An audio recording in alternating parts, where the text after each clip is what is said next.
ನಮಸ್ಕಾರ ಸ್ನೇಹಿತರೆ, ಎಲ್ಲರಿಗೂ ಆಸಕ್ತಿ ಅಕಾಡೆಮಿಗೆ ಸ್ವಾಗತ. ಇವತ್ತು ನಾವು ಸ್ಕಾಲರ್ಶಿಪ್ ಬಗ್ಗೆ ಡಿಸ್ಕಷನ್ ಮಾಡೋಣ.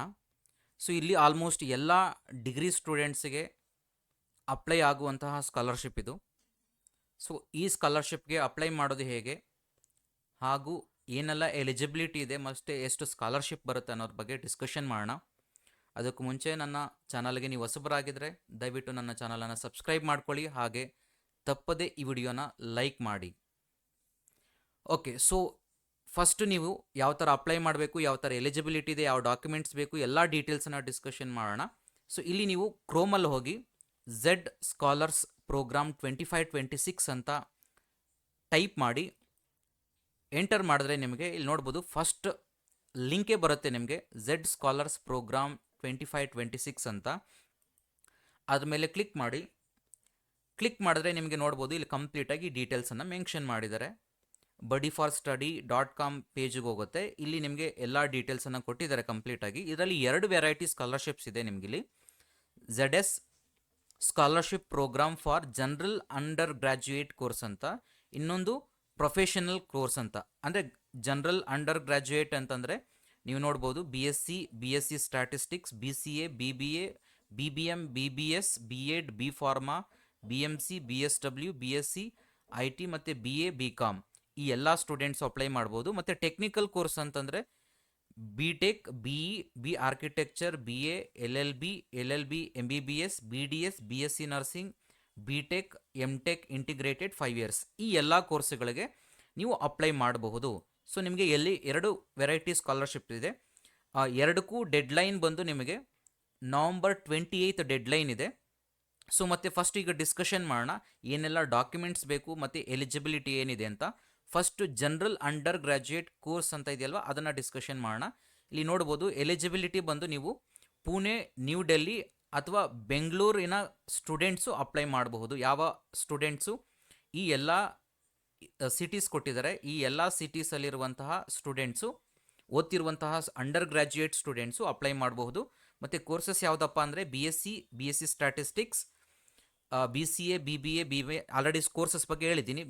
ಫಾರ್ಮಸಿ, BSc, ಈ BCom, BA ಈ ಎಲ್ಲ ಕೋರ್ಸಿನ ಸ್ಟೂಡೆಂಟ್ಸು ಅಪ್ಲೈ ಮಾಡಬಹುದು. ಮತ್ತು ನಿಮಗೆ ಎಲಿಜಿಬಿಲಿಟಿ ಅನ್ನೋದು ಬಂದರೆ ಅಟ್ಲೀಸ್ಟ್ ನೀವು ಪ್ರೀವಿಯಸ್ ಎಕ್ಸಾಮಲ್ಲಿ ಅಂದರೆ ಸೆಕೆಂಡ್ PUC 12th ಎಕ್ಸಾಮಿನೇಷನ್ನಲ್ಲಿ ಮಿನಿಮಮ್ 60% ತೊಗೊಂಡಿರಬೇಕಾಗಿರುತ್ತೆ. ಹಾಗೆ ನಿಮ್ಮ family annual income less than 8 lakhs ಇರಬೇಕು. 8 ಲಕ್ಷಕ್ಕಿಂತ ನಿಮ್ಮ ಇನ್ಕಮ್ ಸರ್ಟಿಫಿಕೇಟಲ್ಲಿ ಏನು ಮೆನ್ಷನ್ ಮಾಡಿರ್ತಾರೆ ಇನ್ಕಮ್ 8 lakhsಗಿಂತೂ ಕಡಿಮೆ ಇರಬೇಕಾಗಿರುತ್ತೆ.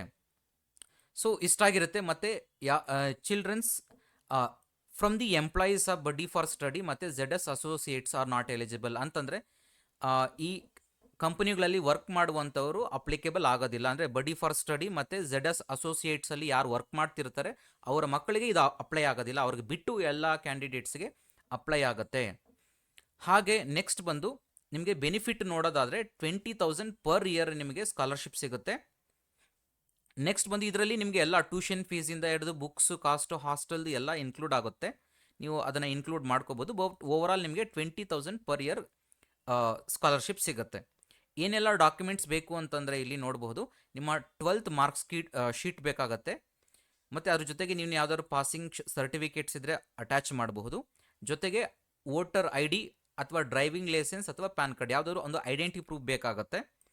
ನೆಕ್ಸ್ಟ್ ಬಂದು ಕರೆಂಟ್ ಇಯರ್ ಅಡ್ಮಿಷನ್ ಪ್ರೂಫ್, ಅಂದರೆ ನೀವು ಈಗ ಅಡ್ಮಿಷನ್ ಆಗಿರುವಂಥ ಇನ್ಸ್ಟಿಟ್ಯೂಷನ್ಗೆ ಒಂದು ಪ್ರೂಫ್ ಬೇಕಾಗಿರುತ್ತೆ.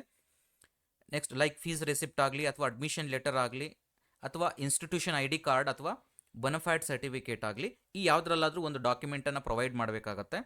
ನೆಕ್ಸ್ಟ್ ಬಂದು ಇನ್ಕಮ್ ಪ್ರೂಫ್ ಆಫ್ ಫ್ಯಾಮಿಲಿ ಅಂದರೆ ಇನ್ಕಮ್ ಸರ್ಟಿಫಿಕೇಟನ್ನು ಅಟ್ಯಾಚ್ ಮಾಡಬೇಕಾಗತ್ತೆ. ನೆಕ್ಸ್ಟ್ ಬ್ಯಾಂಕ್ ಅಕೌಂಟ್ ಡೀಟೇಲ್ಸ್, ನಿಮ್ಮ ಪಾಸ್ಬುಕ್ ಅಥವಾ ಕ್ಯಾನ್ಸಲ್ಡ್ ಚೆಕ್ಕನ್ನು ಸ್ಕ್ಯಾನ್ ಮಾಡಿ, ಮತ್ತು ರೀಸೆಂಟ್ ಪಾಸ್ಪೋರ್ಟ್ ಸೈಜ್ ಫೋಟೋ, ಈ ಎಲ್ಲ ಡಾಕ್ಯುಮೆಂಟ್ಸನ್ನು ನೀವು ಕಂಪ್ಲೀಟಾಗಿ ಸ್ಕ್ಯಾನ್ ಮಾಡಿಕೊಂಡು ರೆಡಿ ಮಾಡಿ ಇಟ್ಕೊಳ್ಳಿ. ಅದಾದ ನಂತರ ಅಪ್ಲಿಕೇಶನ್ಗೆ ಅಪ್ಲೈ ಮಾಡೋದಕ್ಕೆ ಹೋಗಿ. ಅದಾದ ನಂತರ ಯಾವ ಥರ ಅಪ್ಲೈ ಮಾಡೋದು ಅಂತಂದರೆ ಇಲ್ಲಿ ಅಪ್ಲೈ ಬಟನ್ ಅಂತ ಇದೆಯಲ್ಲ, ಅಪ್ಲೈ ನೌ ಅಂತ ಮೇಲೆ ಅಥವಾ ಕೆಳಗಡೆ 2 ಕಡೆ ಇದೆಯಲ್ವಾ, ಅಪ್ಲೈ ನೌ ಮೇಲೆ ಕ್ಲಿಕ್ ಮಾಡಿ ಫಸ್ಟ್ ರಿಜಿಸ್ಟ್ರೇಷನ್ ಮಾಡ್ಕೋಬೇಕಾಗತ್ತೆ. ರಿಜಿಸ್ಟ್ರೇಷನ್ ಮಾಡ್ಕೊಂಡಿದ್ದಾದಮೇಲೆ ನಿಮ್ಮ ಡೀಟೇಲ್ಸ್ ಕೇಳುತ್ತೆ ಕಂಪ್ಲೀಟಾಗಿ. ಈಗೇನೆಲ್ಲ ನಾನು ಸರ್ಟಿಫಿಕೇಟ್ಸ್ ಹೇಳಿದೆ ಆ ಡಾಕ್ಯುಮೆಂಟ್ಸ್ನೆಲ್ಲ ನೀವು ಅಪ್ಲೋಡ್ ಮಾಡಬೇಕಾಗತ್ತೆ. ಅಪ್ಲೋಡ್ ಮಾಡಿದ್ದಾದಮೇಲೆ ಫೈನಲ್ ಟರ್ಮ್ಸ್ ಆ್ಯಂಡ್ ಕಂಡೀಷನ್ಸ್ ಇರುತ್ತೆ, ಅದನ್ನು ಸೆಲೆಕ್ಟ್ ಮಾಡ್ಕೊಳ್ಳಿ, ಅಕ್ಸೆಪ್ಟ್ ಮಾಡ್ಕೊಳ್ಳಿ. ಆಮೇಲೆ ಪ್ರಿವ್ಯೂ ಇರುತ್ತೆ, ನಿಮ್ಮ ಅಪ್ಲಿಕೇಶನಲ್ಲಿ ಏನೆಲ್ಲ ಡೀಟೇಲ್ಸ್ ಎಂಟರ್ ಮಾಡಿರ್ತೀರ ಪ್ರಿವ್ಯೂ ಬರುತ್ತೆ. ಪ್ರಿವ್ಯೂ ಆದಮೇಲೆ ಸಬ್ಮಿಟ್ ಬಟನ್ ಮೇಲೆ ಕ್ಲಿಕ್ ಮಾಡಿ. ಸೊ ಫೈನಲ್ ಅಪ್ಲಿಕೇಶನ್ ಮುಗಿಯುತ್ತೆ. ಅದಾದಮೇಲೆ ನಿಮಗೆ ಇದು ಕನ್ಫರ್ಮೇಷನ್ಗೆ ಮೇಲ್ಗೆ ಒಂದು ಕನ್ಫರ್ಮೇಷನ್ ಮೇಲ್ ಬರುತ್ತೆ. ಸೊ ನಿಮಗೆ ಒಂದ್ಸರಿ ಅಪ್ರೂವ್ ಆಯಿತು ಅಂತಂದರೆ ಅದು ಸಹ ನಿಮಗೆ ಮೇಲ್ ಬರುತ್ತೆ. ಜೊತೆಗೆ ನಿಮ್ಮ ಬ್ಯಾಂಕ್ ಅಕೌಂಟ್ ಡೀಟೇಲ್ಸ್ ಏನು ಕೊಟ್ಟಿರ್ತದೆ ಅದು ಡೈರೆಕ್ಟಾಗಿ ಆ ಅಕೌಂಟಿಗೆ ಕ್ರೆಡಿಟ್ ಆಗುತ್ತೆ. ಸೊ ಇದು ನಿಮಗೆ ಕಂಪ್ಲೀಟಾಗಿ ಡೀಟೇಲ್ಸ್ ಜನರಲ್ ಅಂಡರ್ ಗ್ರ್ಯಾಜುಯೇಟ್ ಕೋರ್ಸಸ್ಗೆ. ಅದೇ ಥರನೇ ಟೆಕ್ನಿಕಲ್ ಪ್ರೊಫೆಷನಲ್ ಅಂಡರ್ ಗ್ರ್ಯಾಜುಯೇಟ್ ಕೋರ್ಸಸ್ಗೆ ನಿಮ್ಗೆ ಆಲ್ಮೋಸ್ಟ್ ಎಲ್ಲ ಸೇಮ್ ಇದೆ ಕ್ರೈಟೀರಿಯಾ, ನೀವು ನೋಡಬಹುದು. ಬಟ್ ಕೋರ್ಸಸ್ ನಿಮಗೆ BTech, BE, architecture, LLB, MBBS, BDS, BSc nursing 5 years integrated course. Again ನಿಮಗೆ 60% ತೊಗೊಂಡಿರಬೇಕಾಗುತ್ತೆ 10th 12th ಅಲ್ಲಿ, ಸೆಕೆಂಡ್ PUCನಲ್ಲಿ. ಅದಾದಮೇಲೆ family income less than 8 lakhs same ಇರುತ್ತೆ ನಿಮಗೆ, ಎಲ್ಲ ಎಲಿಜಿಬಿಲಿಟಿ ಸೇಮ್ ಇದೆ. ಡಿಫ್ರೆನ್ಸ್ ಏನಪ್ಪ ಅಂದರೆ scholarship amount. General under graduate ಸ್ಟೂಡೆಂಟ್ಸ್ಗೆ 20,000 ಇದೆ. ಬಟ್ ಈ ಸ್ಟೂಡೆಂಟ್ಸ್ಗಳಿಗೆ ಟೆಕ್ನಿಕಲ್ ಕೋರ್ಸ್ ಏನು ಪ್ರೊಫೆಷನಲ್ ಕೋರ್ಸಸ್ ಇದ್ದಾರೆ ಈ ಕಂಪ್ಲೀಟ್ ಇವರಿಗೆ 50,000 ಪರ್ ಇಯರ್ ಇರುತ್ತೆ, ಅಪ್ ಟು 50,000 ವರೆಗೂ ಇರುತ್ತೆ ನಿಮಗೆ ಸ್ಕಾಲರ್ಶಿಪ್. ಅದು ಬಿಟ್ಟರೆ ಡಾಕ್ಯುಮೆಂಟ್ಸ್ ಎಲ್ಲ ನಿಮಗೆ ಕಂಪ್ಲೀಟಾಗಿ ಸೇಮ್ ಇದೆ. ನಿಮಗೆ ಈಗ ಅಂಡರ್ ಗ್ರ್ಯಾಜುಯೇಟ್ ಜನರಲ್ ಸ್ಟೂಡೆಂಟ್ಸ್ಗೆ ಯಾವ ಥರ ಇತ್ತು ಇದು ಸಹ ಅದೇ ಥರನೇ ನಿಮಗೆ. ಅಪ್ಲಿಕೇಶನು ಅಷ್ಟೇ, ಈ ಎಲ್ಲ ಡಾಕ್ಯುಮೆಂಟ್ಸನ್ನ ರೆಡಿ ಮಾಡಿ ಇಟ್ಕೊಳ್ಳಿ. ಅದಾದ ನಂತರ ಅಪ್ಲೈ ಮಾಡೋದಕ್ಕೆ ಸ್ಟಾರ್ಟ್ ಮಾಡಿ. ಡಾಕ್ಯುಮೆಂಟ್ಸ್ ಫಸ್ಟ್ ಲಾಗಿನ್ ಆಗಿ, ಲಾಗಿನ್ ಆದಮೇಲೆ ಕಂಪ್ಲೀಟಾಗಿ ಡೀಟೇಲ್ಸ್ ಕೇಳುತ್ತೆ, ಎಂಟ್ರಿ ಮಾಡಿ. ಡಾಕ್ಯುಮೆಂಟ್ಸ್ ಈ ಎಲ್ಲ ಏನೇನು ಡಾಕ್ಯುಮೆಂಟ್ಸ್ ಇದ್ದಾವೆ ಸ್ಕ್ಯಾನ್ಡ್ ಕಾಪಿ ಇಟ್ಕೊಳ್ಳಿ, ಅಪ್ಲೋಡ್ ಮಾಡಿ. ಅಪ್ಲೋಡ್ ಇದು ಮಾಡಿದ್ದಾದಮೇಲೆ ಟರ್ಮ್ಸ್ ಆ್ಯಂಡ್ ಕಂಡೀಷನ್ಸ್ ಅಪ್ಲೈ ಮಾಡ್ಕೊಳ್ಳಿ. ಪ್ರಿವ್ಯೂ ಮೇಲೆ ಕ್ಲಿಕ್ ಮಾಡಿ, ಪ್ರಿವ್ಯೂ ಆಗುತ್ತೆ. ಪ್ರಿವ್ಯೂ ಆದಮೇಲೆ ಸಬ್ಮಿಟ್ ಬಟನ್ ಮೇಲೆ ಕ್ಲಿಕ್ ಮಾಡಿ. ಫೈನಲ್ ಆಗಿ ಅಪ್ಲಿಕೇಶನ್ ಸಬ್ಮಿಟ್ ಆಗುತ್ತೆ. ಸೊ ಇಷ್ಟು ನಿಮಗೆ ಎರಡಕ್ಕೂ ಒಂದೇ ಇದೆ, ಬಟ್ ಫೀಸ್ ನಿಮಗೆ ಸ್ಕಾಲರ್ಶಿಪ್ ಅಮೌಂಟು ಡಿಫ್ರೆನ್ಸ್ ಇದೆ. ಎಲಿಜಿಬಿಲಿಟಿ ಆಗಲಿ ಡಾಕ್ಯುಮೆಂಟ್ಸ್ ರಿಕ್ವೈರ್ಡ್ ಆಗಲಿ ಎರಡೂ ಸೇಮೇ ಇದೆ. ಬಟ್ ನಿಮಗೆ ಆಲ್ಮೋಸ್ಟ್ ನಿಮಗೆ ಇಲ್ಲಿ ಬಂದಾಗ ನಿಮಗೆ ಎಲಿಜಿಬಿಲಿಟಿನಲ್ಲಿ ಎಲ್ಲ ಸೇಮ್ ಇದೆ. ಬಟ್ ಇಲ್ಲಿ ಎಕ್ಸ್ಟ್ರಾ ಅಂತಂದರೆ ಏನಪ್ಪ ಅಂದರೆ ಬೆನಿಫಿಟ್ಸ್ ಸ್ಕಾಲರ್ಶಿಪ್ಪಲ್ಲಿ ಜನರಲ್ ಅಂಡರ್ ಗ್ರ್ಯಾಜುಯೇಟ್ ಸ್ಟೂಡೆಂಟ್ಸ್ಗೆ 20,000 ಇದೆ. ಪ್ರೊಫೆಷನಲ್ ಅಂಡರ್ ಗ್ರ್ಯಾಜುಯೇಟ್ ಕೋರ್ಸಸ್ಗೆ ನಿಮಗೆ 50,000 ಸ್ಕಾಲರ್ಶಿಪ್ ಇದೆ. ಬಟ್ ನೀವು ಅಪ್ಲೈ ಮಾಡಬೇಕಾದ್ರೆ ಸಪ್ರೇಟ್ ಲಿಂಕ್ ಇದೆ, ಸಪ್ರೇಟ್ ಲಿಂಕಲ್ಲೇ ನೀವು ಅಪ್ಲೈ ಮಾಡ್ಕೋಬೇಕಾಗತ್ತೆ. ಇಲ್ಲಿ ನೋಡ್ಬೋದು, ಇಲ್ಲೂ ಸಹ ಲಿಂಕ್ ಇದೆ, ಅಪ್ಲೈ ನೋ ಬಟನ್ ಮೇಲೆ ಇದೆ, ಕ್ಲಿಕ್ ಮಾಡ್ಕೊಳ್ಳಿ, ಅಪ್ಲೈ ಮಾಡ್ಕೊಳ್ಳಿ. ಸೊ ಇಷ್ಟು ಕಂಪ್ಲೀಟಾಗಿ ಈ ಸ್ಕಾಲರ್ಶಿಪ್ ಬಗ್ಗೆ ಇಷ್ಟ ಆಗಿದೆ ಅಂದ್ಕೊಂಡಿರ್ತೀನಿ ವಿಡಿಯೋ. ದಯವಿಟ್ಟು ಈ ವಿಡಿಯೋನ ಲೈಕ್ ಮಾಡಿ, ಹಾಗೆ ಎಲ್ಲರಿಗೂ ಶೇರ್ ಮಾಡಿ. ಹಾಗೆ ಇದೇ ಥರದ ಡೀಟೇಲ್ಸ್ಗಳಿಗಾಗಿ ನಂದು ವಾಟ್ಸಪ್ ಚಾನಲ್ ಇದೆ.